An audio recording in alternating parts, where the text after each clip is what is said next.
Hello' everyone, সকলোকে positive ভাইব চেনেলটোলৈ স্বাগতম জনাইছোঁ। আজি মই আপোনালোকলৈ কাৱৈ মাছৰ জোলৰ এটা ৰেচিপি লৈ আহিছোঁ। এই কাৰীটো মই তিলৰ সৈতে বনাইছোঁ, গতিকে আহকচোন ৰেচিপিটো কেনেকৈ বনালোঁ চাওঁ। প্ৰথমতে লাগিব তিল। মই তিলখিনি এনেদৰে ধুই ভালদৰে শুকুৱাই লৈছোঁ। আদা এটুকুৰ আৰু নহৰু 6-7 ফুটামান, জলকীয়া, পিঁয়াজ এটা, জালুকৰ গুড়ি আৰু কাৱৈ মাছখিনি এনেদৰে ভালদৰে চাফা কৰি ধুই মই বাতিটোত উলিয়াই লৈছোঁ। শুকান জলকীয়া 2টা, নিমখ। প্ৰথমতে মই এই সকলোখিনিৰ এটা পেষ্ট বনাম। তাৰ বাবে মই মিক্সি গ্ৰাইণ্ডাৰৰ জাৰটোত তিয়াই থোৱা তিলখিনি লৈ লৈছোঁ।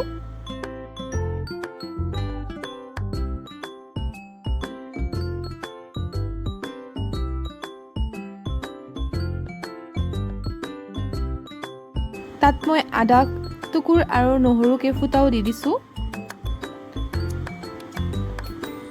পিঁয়াজটো মিহি মিহিকৈ কাটি দিছোঁ। মই পিঁয়াজ এটা মিডিয়াম চাইজৰ লৈছোঁ, আপোনালোকে সৰু ল'লে 2টা ল'ব পাৰে।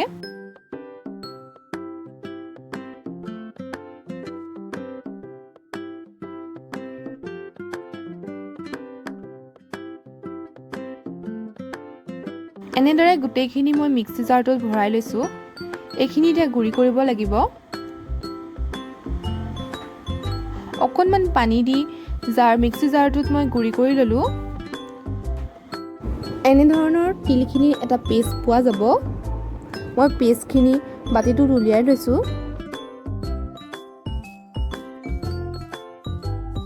এই কাৰীটো বনাবলৈ একেবাৰে সহজ হয় আৰু খাবলৈ বহুত টেষ্টি হয়। ট্ৰাই কৰি চাবচোন।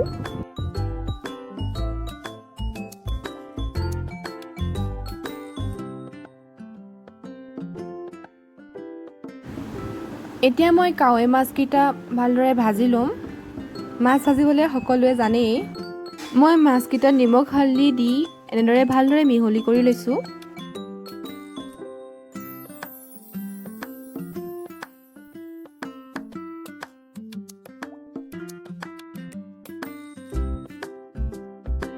গেছত কেৰাহীটো পাতি মই মাছকেইটা এটা এটাকৈ ভাজি ল'ম।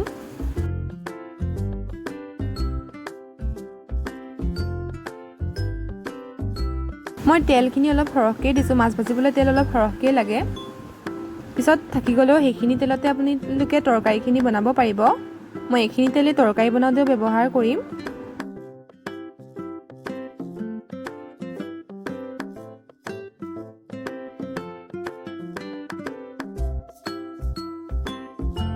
আমাৰ মাছ ভাজি প্ৰায় হৈছেই।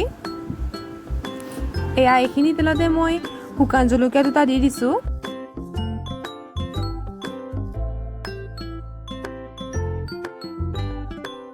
জলকীয়াকেইটা অকণ ভাজা হোৱাত মই তেজপাতো দি দিছোঁ। অথনি তেজপাত দেখাবলৈ পাহৰি গ'লোঁ। তেজপাতখিনি আৰু জলকীয়াটো ভাজা হোৱাত তিলৰ পেষ্টখিনি মই দি দিছোঁ। এতিয়া তিলৰ পেষ্টখিনি আমি ভাজি থাকিব লাগিব। এই পেষ্টখিনি তেতিয়ালৈকে ভাজিব যেতিয়ালৈকে তিলখিনিয়ে তেলটো নেৰে।